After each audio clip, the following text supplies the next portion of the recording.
7 days. That's how much time is left before the world potentially goes back to war. April 21st. Mark that date. Because right now, as you're watching this video, the United States and Iran are sitting on a ticking time bomb of a ceasefire. And the only country in the world that's holding it together? Pakistan. I'm telling you right now, what's happening on the global stage this week is unlike anything we've seen in decades. We're talking about a war in Iran, a war in Afghanistan, a U.S. naval blockade, oil prices going through the roof, and Islamabad, yes, Islamabad, becoming the most important city on planet Earth.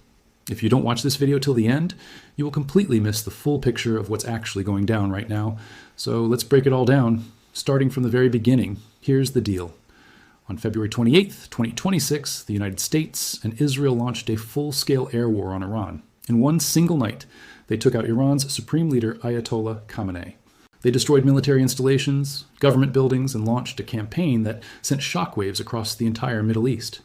Iran hit back hard. Missile strikes on Israel, drone attacks on U.S. bases, and then Iran did the one thing that froze the entire global economy. They shut down the Strait of Hormuz. Now, if you don't know what the Strait of Hormuz is, think of it as the world's most important highway for oil. Nearly 20% of the world's crude oil passes through that narrow strip of water. When Iran closed it, oil prices went absolutely insane. Brent crude shot up 40%. Gas prices, food prices, everything. The head of the International Energy Agency literally said the disruption was worse than the oil crises of 1973 and 1979 combined. Let that sink in. For 40 days, bombs dropped. Missiles flew. More than 3,000 people were killed in Iran alone. Over 2,000 in Lebanon. And the world was sitting there genuinely asking, are we headed for World War III? No, here's where Pakistan walks in. And this is the part that blew everybody's mind. Because look, Pakistan wasn't supposed to be the hero of this story. Pakistan was literally fighting its own war on its western border with Afghanistan at the same time. There were suicide bombings in Islamabad's own capital just weeks before. The economy was under pressure, and yet Pakistan's Prime Minister Shehbaz Sharif and Field Marshal Asim Munir stepped into the most dangerous diplomatic situation of the 21st century and said, we'll handle this. Trump had just threatened, and I'm not exaggerating here, that a whole civilization will die tonight. That was the actual statement. 90 minutes left before U.S. forces were going to launch the most devastating strike package in modern history. And who picked up the phone? Field Marshal Asim Munir. He was simultaneously on calls with J.D. Vance, with Steve Witkoff, and with Iranian Foreign Minister Abbas Araghchi, all through the night. The result? On April 8th, Trump publicly announced a 2-week ceasefire. And when he made that announcement, he specifically said, based on conversations with Prime Minister Shehbaz Sharif and Field Marshal Asim Munir of Pakistan, they requested I hold off. That's a sitting U.S. president crediting a Pakistani army chief on the world stage. And Iran? Iranian Foreign Minister Araghchi said, and I'm paraphrasing here, that Iran accepted the ceasefire specifically because of the brotherly request of PM Sharif. Both sides, publicly thanking Pakistan. That had never happened before in modern diplomatic history. But wait, because the story doesn't end there. This is actually where it gets even more intense. On April 11th, U.S. Vice President J.D. Vance himself flew to Islamabad for direct face-to-face talks between America and Iran. 21 hours of negotiations, non-stop, through the night. And at the end of it all, Vance walked out and said, no deal, talks failed. Why? Because America wants Iran to completely give up uranium enrichment. Vance's exact words were, we need a total commitment that Iran will not seek a nuclear weapon and will not seek the tools to quickly achieve one. Iran said no. Iran's chief negotiator said the U.S. must decide whether it can gain our trust or not. So now here's where we are today, April 14th, 2026. The ceasefire expires on April 21st or 22nd, 1 week away. And as of this morning, Pakistan, Egypt, and Turkey are working overtime behind the scenes to revive negotiations before that deadline hits. A source told Axios, and this is the exact vibe on the ground right now, we are not in a complete deadlock. The door is not closed yet. Both sides are bargaining. It's a bazaar. A bazaar, that's how they're describing the negotiations to stop a war. Wild. Trump, meanwhile, launched a naval blockade of Iranian ports just yesterday, Monday, April 13th. U.S. warships are now physically blocking Iranian coastal areas. Iran's Revolutionary Guards called it piracy and warned of a regretful response if U.S. ships get too close to the Strait of Hormuz. And Trump? He said he doesn't even care if Iran comes back to the table. He said the ceasefire is holding well, but, and this is Trump being Trump, It won't be pleasant for Iran if it collapses. France and the UK are now pushing for a joint multinational mission to reopen the Strait of Hormuz. Britain's PM, Keir Starmer, literally said he's fed up with Trump and that London is not supporting the blockade. The Pope, the first ever American Pope, Pope Leo XIV, has been publicly criticizing the war, and Trump went after him for it, calling him weak and terrible on crime. The Pope said he has no fear of the Trump administration. This is the world we're living in right now. Now, and stick with me here because this next part is critical, while all of that is happening, Pakistan is simultaneously fighting a completely separate war on its other border with Afghanistan. Here's what kicked it off. For years, the TTP, the Pakistani Taliban, also known as Tehrik-e-Taliban Pakistan, has been launching terror attacks inside Pakistan from Afghan soil. In early February 2026, a suicide bomber hit a mosque in Islamabad and killed 36 people. Days later, 11 Pakistani soldiers were killed in Bahor. Pakistan finally said enough. On February 21st and 22nd, Pakistan launched airstrikes inside Afghan territory, in Nangarhar, Paktika, and Coast provinces, claiming they destroyed 7 TTP hideouts and killed over 80 militants. The Taliban in Kabul said those strikes hit a religious school and civilian homes, including 11 children. Afghanistan hit back. Pakistan declared open war.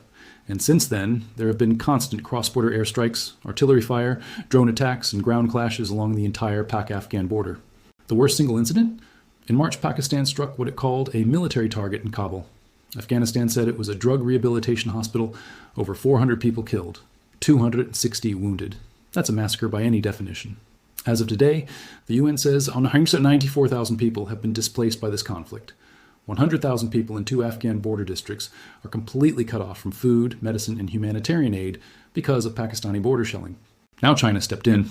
Peace talks started in Urumqi on April 1st. And last week, China announced that Afghanistan and Pakistan agreed to stop escalating and to explore a comprehensive solution. Afghanistan's foreign minister called the talks useful. But even during those peace talks, Pakistan kept firing artillery across the border. And Pakistan's military commanders, led by Field Marshal Munir himself, said operations will continue until terrorist safe havens are, and this is their exact language, decisively brought to an end. Now, let me give you the bigger picture, because these 2 wars, Iran and Afghanistan, are connected in ways most people haven't fully processed yet. Think about India for a second. India has been trying for nearly a year to paint Pakistan as a terrorist-sponsoring state after Operation Sindoor in May 2025. India launched cross-border strikes inside Pakistan after the Pahalgam attack. Pakistan hit back hard. A ceasefire was reached. But India came out of that conflict diplomatically isolated. Trump sided with Pakistan. Pakistan's army chief was received at the White House. Asim Munir elevated himself to field marshal, and India watched from the sidelines as the country it was trying to isolate became Trump's favorite ally in the region. Bloomberg reported just last week that India is watching with frustration as world leaders hail Pakistan as a peacemaker, while New Delhi's narrative about Pakistan is gaining zero traction internationally. And now, Pakistan is mediating between the US and Iran. Pakistan is in peace talks with Afghanistan and China.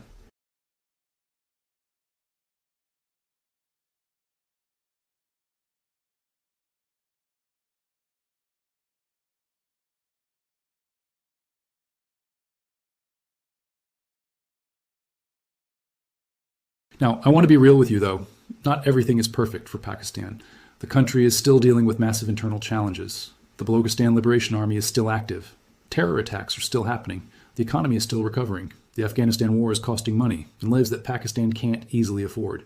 And the ceasefire with Iran could collapse in 7 days. And if it does, the ripple effects will hit Pakistan hard, too, with oil prices already near $100 a barrel, and the Strait of Hormuz still effectively closed. The ceasefire is fragile. The naval blockade is provocation. Israel is still bombing Lebanon, over 2,000 dead there too. And Iran keeps warning that Lebanon must be included in any deal. Netanyahu says no. Trump says Lebanon wasn't part of the original ceasefire. And the whole thing is like watching someone balance a house of cards in a windstorm. So here's where this all lands. What happens in the next 7 days will determine a lot. If Pakistan manages to get both sides back to the table before April 21st, and a second round of talks happens, possibly again in Islamabad, the world gets more time to find a solution. If the ceasefire collapses, oil goes back to $130. Global economies go into shock, and we're right back to a war footing. The key issues are still nuclear enrichment. The US wants zero, Iran says no. The Strait of Hormuz, the US naval blockade is now in effect, and Iran considers it piracy. And Lebanon? Israel wants to keep fighting Hezbollah. Iran says that violates the ceasefire. 3 issues, 7 days. And Pakistan sitting in the middle of all of it, trying to keep the world from tipping over the edge. Look, whatever your politics are, whatever side you're on, you have to respect what's happening here from a strategic standpoint. Pakistan positioned itself as the one country with credibility on all sides. It has a border with Iran. It has a Muslim population that gives it cultural legitimacy with Tehran. It has a relationship with Trump that no other Muslim majority nation has right now. It's not in NATO. It's nuclear. And it stayed out of the Iran war entirely. That combination is rare. That combination is powerful. And right now, that combination is the only thing standing between a ceasefire and chaos. Keep watching this space. Subscribe if you want to stay ahead of this story, because the next 7 days between now and April 21st could genuinely change the direction of the world. And when it happens, you'll want to understand the full context, not just the headlines. Stay locked in. I'll see you in the next one.